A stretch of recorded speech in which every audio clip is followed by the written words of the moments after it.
അപ്പൊ ഇന്നെന്താന്നല്ലേ, ഇന്ന് നമ്മളെ പഠിപ്പിച്ച സാറിന്റെ കല്യാണമാണ് ഗൈസ്. അപ്പൊ കല്യാണത്തിന് പോയാലോ? ദേ എന്റെ ഫ്രണ്ട്സ് എല്ലാവരും തീരുന്നു കേട്ടോ. അപ്പൊ നമ്മൾ കുറേ നാള് ശേഷം കണ്ടതിന്റെ സ്നേഹവും സന്തോഷവും ഒക്കെ ഉണ്ടായിരുന്നു. അതിനിടക്ക് കുറേ സംസാരിക്കാനുണ്ടായിരുന്നു കേട്ടോ. അപ്പൊ ഇത്രയും നാളത്തെ വിശേഷമൊക്കെ പറയുമായിരുന്നു എല്ലാവരും കൂടെ. ഞങ്ങൾ സാറിനെ കാണുമ്പോൾ ഇപ്പോൾ ഇവിടെ കല്യാണമൊക്കെ കഴിഞ്ഞിട്ടുണ്ടായിരുന്നു. അപ്പോൾ നമ്മൾ കുറച്ച് ഫോട്ടോസൊക്കെ എടുത്ത് നമ്മൾ ഗിഫ്റ്റ് വാങ്ങിച്ചിട്ടുണ്ടായിരുന്നു. ദെൻ നമ്മൾ ഗിഫ്റ്റ് കൊടുക്കാൻ വേണ്ടി കയറി.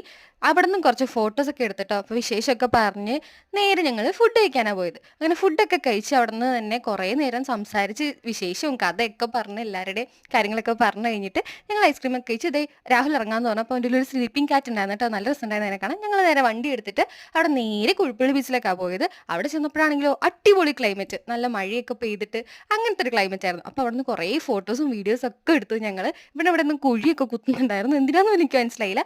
ഞാനും കൂടെ അവനെ ഹെൽപ്പ് ചെയ്യാൻ ചെന്നു കേട്ടോ. എന്നിട്ട് ഞങ്ങൾ എന്തൊക്കെയോ സാധനം ഉണ്ടാക്കി അതപ്പം തന്നെ തെരടിച്ച് പോയി. അങ്ങനെ ഞങ്ങൾ കുറച്ച് നേരം അവിടെ നിന്ന് സംസാരിച്ച് നല്ലൊരു അൺഫോർഗറ്റബിൾ ഡേ ആയിരുന്നു കേട്ടോ. അങ്ങനെ ദേ നേരെ ക്യൂൻസ് ഡേ പോയിട്ട് ഒരു ചായയൊക്കെ കുടിച്ച് ഞങ്ങൾ പിരിഞ്ഞു. അപ്പോൾ ഇന്നത്തേക്ക് ഇത്രയേ ഉള്ളൂ. Bye bye.